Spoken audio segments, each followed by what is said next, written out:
the sky, little Einsteins. Alright, today we're talking about Bible things. Hello, and thank you for joining us. You're Yeah. welcome. More specifically, Bible prayers, because that's what our topic is on this. Prayers are things, and they're in the Bible. That makes them a Bible thing. Okay. Yes, I was just trying to be more specific. How dare, sir. How dare. We are up to 2 Samuel chapter 7. Yeah, did you have to count how many fingers to hold up? No, I thought you said 2 Samuel, and I was like, what? Yeah, that's a new book. They just added it to the Old Testament. 2 Samuel chapter 7? Mm-hmm. Yeah, something like that. So this prayer is interesting in that, well, first of all, it's one of the longest ones we've looked at so far. It is very long. What is it? We push the record button and you're like, I'm I've sorry, got to yawn now. You're tiring. So this is one of the longest ones. This is a prayer of David. And it's also kind of interesting because here's one where we don't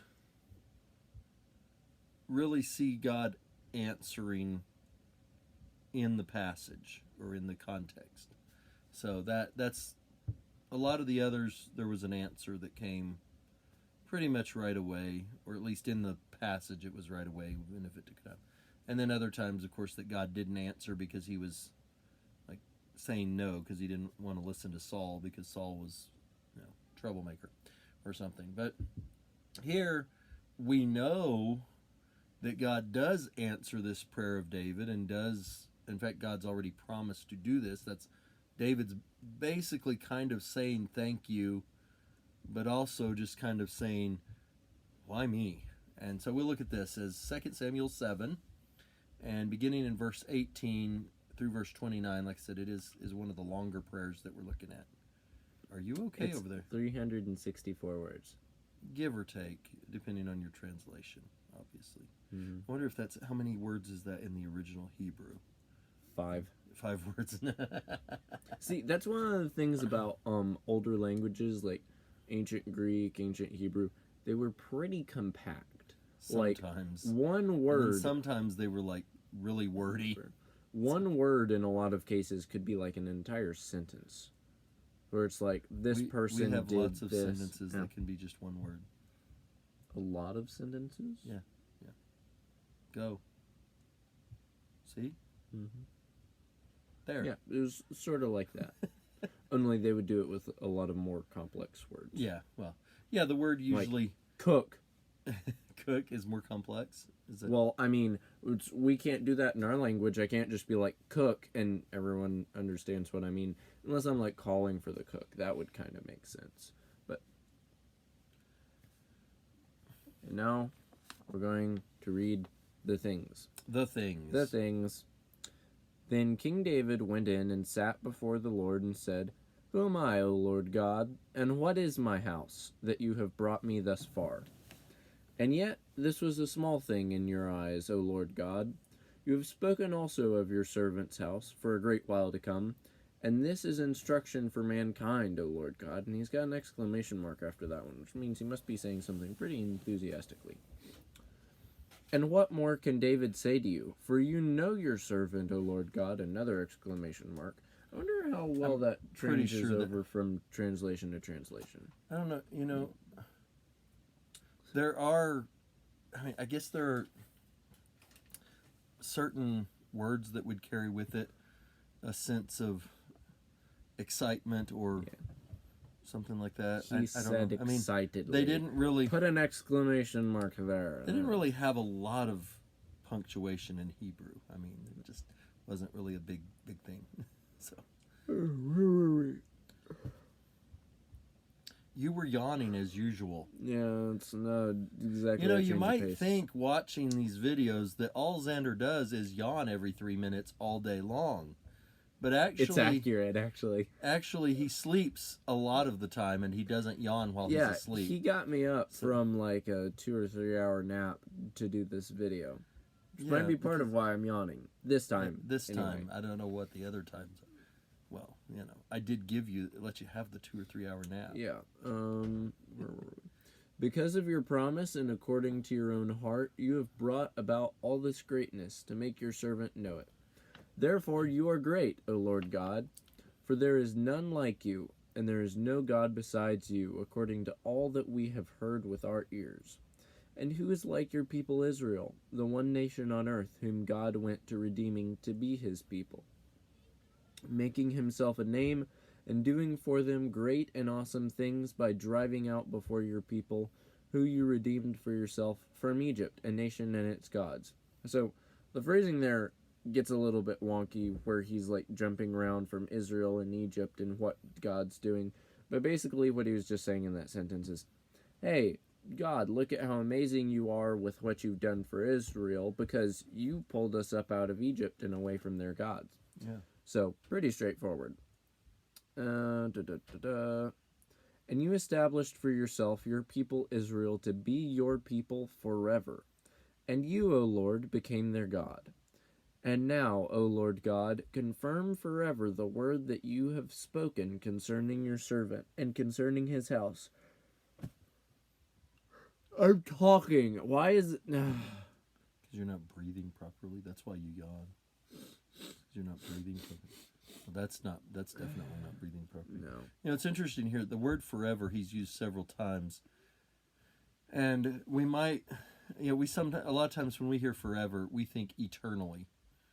But I think all we see is sky.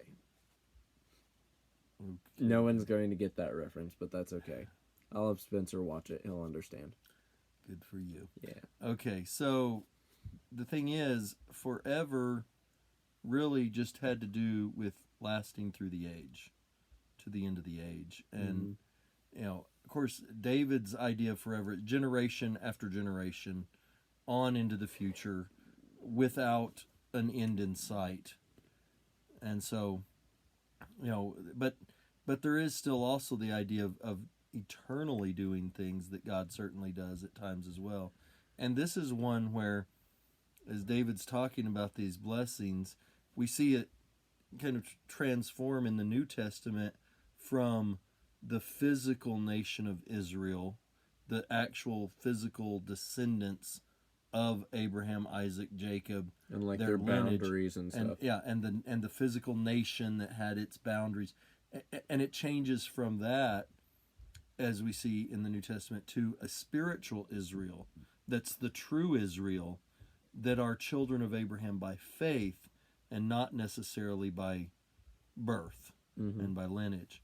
And so that's interesting how God's still keeping his promise, and we see too in the New Testament how Jesus is the fulfillment of all of these promises to David about his house and reigning and all of these things. Yeah. So.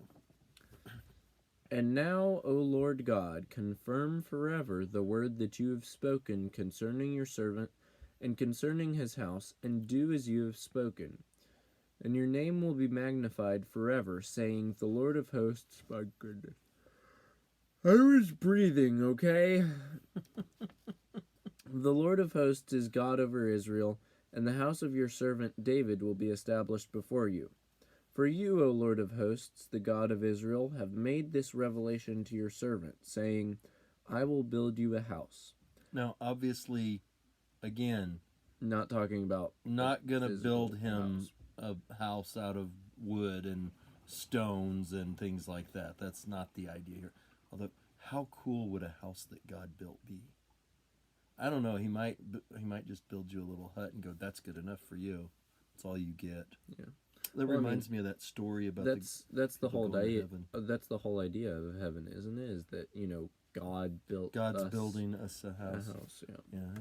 Except again, it's not really like a physical house exactly. But yeah, so you heard that story, didn't you, about the people going to heaven, and this guy gets there and he's so excited, and so the angel's taking him around and showing him, and he shows him these big, beautiful mansions. They're just wonderfully landscaped and beautiful yards and flowers and all these things, and he's like, wow, these are amazing. And then they go on they keep going a little further, and as they go further, the mansions give way to just really nice estates, and then that gives way to just, nice neighborhoods, and it just keeps going down until he keeps thinking, well, we'll get to my house soon. We'll get to my house soon. And so finally they get down to like the slums, and they finally get down to, there's just like a cardboard box sitting there. And the angel's like, here you go. This one's yours. And he's like, but wait, we passed all those mansions and all those things back there, all beautiful places, and I get a cardboard box. And the angel said, well, we only can build with the materials you send up. Mm-hmm. So lay up your treasures in heaven. That's it's kind of an odd story, joke, whatever, but certainly we sometimes confuse our physical with the spiritual. Yeah. How are we coming along there? He's going to build a house. Therefore, your servant has found courage to pray this prayer to you. All right. And now, O Lord God, you are God. Really? Mm-hmm. Surprising. Yeah. And your words are true, and you have promised this good thing to your servant. Now, therefore, may it please you to bless the house of your servant, so it may continue forever before you. For you, O Lord God, have spoken, and with your blessing shall the house of your servant be blessed forever. Now, one of the things as I was reading that I noticed that I thought was kind of interesting is the structure of his prayer and the way he starts and then moves out. So he starts with himself, his house, his importance, basically. Or lack thereof. Or lack Who am thereof. I? Why'd you pick me? In the I'm nobody. present. So he starts small with himself in the present. And then as he moves out, he talks about Israel and the past. Right. And through all of this, of course, he's talking about God and what God's done and why God does it and that sort of thing. That's an overarching theme. But that's the second layer, is that he's talking about Israel in the past. And what God's done for Israel in the past. And then in the third layer, he comes back to himself in a way, but more in the way of, like, his descendants, Right. his house, the people that are going to be ruling in his place in the future. Right, so in verse 18 he's saying, what is my house that you've brought me this far? Mm-hmm. And then later he's talking about, hey, you've said you're going to build me a house. Mm-hmm. So he's talking about, future generations of people. So he goes present himself, past Israel, future generations of, his descendants and Israel as a whole. And all throughout, in each area, he's talking about, here's what God's done. God, here's what I'd like you to do. He ties God in through all of it. Yeah. And that's a very important thing to see, and for us to do as well, is past, present, future. However you lay out your prayers, however you have time laid out in your prayers, you should be paying attention to God's works throughout all of that. What he has done in your past, what he is working on in your present, and what he is aiming for in your future, but also what maybe you'd like him to do for your future as well. Although keep in mind, he can say yes or no. Yeah. And obviously with David here, this wasn't in some ways this wasn't David just asking, hey, will you do this for me? He's saying, well, you already said you were going to do this, and I'm just so grateful that you're going to do this. Please do what you said you're going to do. Yeah. Which, of course, God was going to do what he said he was going to do, because that's who God is. But amazing, too, here, that as he's praying this prayer, it's kind of like a thank you and an I'm not worthy, but I'm so blessed to... And it's so very different. I think we see here, kind of the antithesis of what you see, for example, when Jesus tells the story about the Pharisee and the tax collector, and the Pharisee's bragging about himself like God's just lucky to have him on his team. And David was very opposite of that, very humble. I don't know why you picked me on your team, because I didn't deserve to be on your team, but I'm so glad you did, and you've blessed me so much. And we need to have that kind of an Yeah. attitude so much more, that everything is not about us and what we've done, but again, what God's done Mm-hmm. and how great God And is. that's one of the things that I wanted to bring out was that, David all throughout this, like, no matter what he talks about, he keeps in mind God and what God does. And when we go to ask God for something or talk to him about something that's happened, how often do we consider that? How often are we like, okay, hang on, what did God do in this situation? What has God done for me in the past? Has he promised me anything in the future through his word? And instead, we're just like, yeah, God, I'd like this to happen. I'd like this to happen. And if you can make this happen, that'd be great. And oh, God, yesterday this happened, and oh, it was terrible. And there's no way that could have possibly been worse. It was horrible. Just please make sure that never happens again, God. That'd be lovely. Thank you. But we never really stop and say, hey, yesterday God kept me from some stuff. It could have been a whole lot worse. Yeah. I'm thankful for what he did do yesterday. And in the future, that thing that I kind of want, that goes against some of the things that God has promised and commanded in the Bible, so I probably shouldn't pray for that one. Yeah.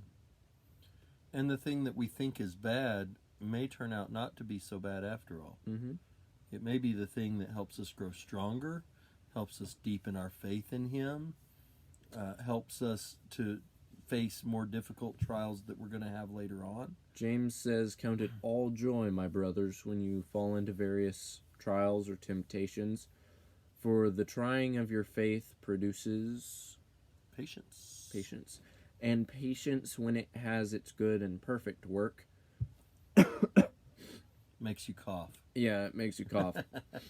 What's yawning?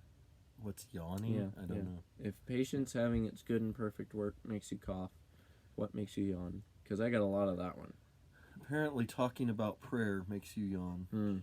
You ever fall asleep in the middle of a prayer? You're just like so tired. You're just like, we're talking and you just like talked yourself to sleep. My problem is more along the lines of, I'll finish the prayer and then I'm just so tired I can't remember like where I was in the prayer or if I finished it or anything. And so I'll like go back through the entire thing again and I'm like, God, if I went through that twice, I'm sorry. Yeah, praying when you're tired can be an ordeal. Yeah, it's a thing. I don't think David was excessively tired when he prayed this one because it's pretty well laid out. He doesn't it's really let his mind wander. Good organization.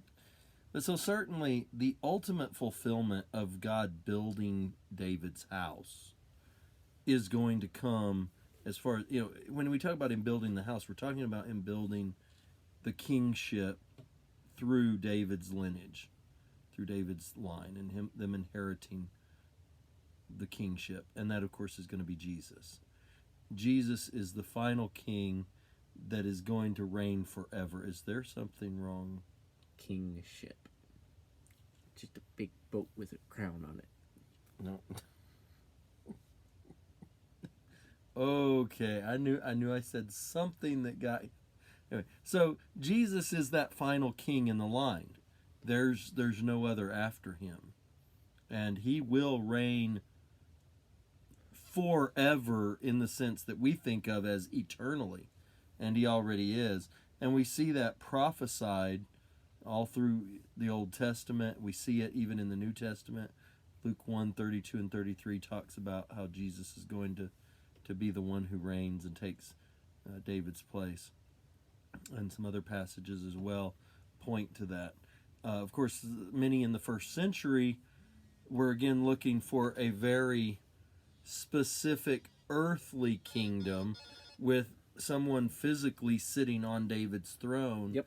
And there's still, when we were in Ireland, we actually saw David's throne? The stone that was supposedly like from the foundation of the palace of David that was like that was supposed to have been the one that was under his throne. and that was supposed to. Yeah, it's Hang wild. on. They've got all this W- stuff. It's in Why was England. it in? Why was it in it was in Scotland actually, where in Edinburgh, where they because Britain, King Arthur and all the King Richard, rather, not King Arthur, King Richard, and the going to get Jerusalem back from the Muslims, and So they go to take an entire they wanted city, to get, but they and wanted they to bring back a rock. yeah, to prove that that they could then sit. That was the rock on which all of the kings Dwayne knelt. Johnson. Different rock, much older than him. Yeah. That the kings would kneel on when they were being crowned, and it was like some about the lineage of David and stuff. That's not it. Jesus already did that. Jesus is the final king in that line. None of the monarchs of England are descendants of David on that throne. Jesus is the one on the throne, and it's again not the physical throne, but the spiritual throne. And that's really something that so many people miss. And so many people are still waiting even for Jesus to come back and sit on David's throne in Jerusalem and to reestablish the kingdom. We're still 2,000 years. The disciples, after Jesus rose from the dead, and they come to him when he was going to ascend, they come to him and they're saying, "Are you gonna restore the kingdom to Israel now?" Yep. We're here 2,000 years later, and there's still a huge movement of people, religious people, Christian people who are supposed to be following Christ as their king, Yep. and they're still waiting for Christ to restore the kingdom to Israel, the nation, the physical nation. And they missed everything that the New Testament taught about how the physical nation of Israel rejected Christ, and so God rejected them, and the spiritual nation of Israel is now the one that Christ is reigning over and will continue to reign over. And that has nothing to do with the earthly city of Jerusalem. It's the heavenly Jerusalem now that we need to be looking for. You look troubled by something. I was reading the previous one, and I was like, that's an odd phrase, but doesn't have to do Didn't we with this talk one. about it in the previous I one? don't remember it. I don't remember a lot from the previous one. Apparently, I was eating during it. Yeah, which is why you didn't remember it, because when you're eating, you don't remember anything but the food. You probably remember what food you were eating, though. Something with noodles. Something with noodles. That's a fair bet. Yeah. All right. So, like I said, one of the longest prayers that we've covered so far, David praying for the fulfillment of the promise that God gave of his covenant with David to have a king from David's line on the throne. And you've sat filled here it. and watched this for a full 30 minutes. Be proud of yourself. It has not been 30 minutes. It will be by the time we're done with it. We are done. Okay, bye. Bye.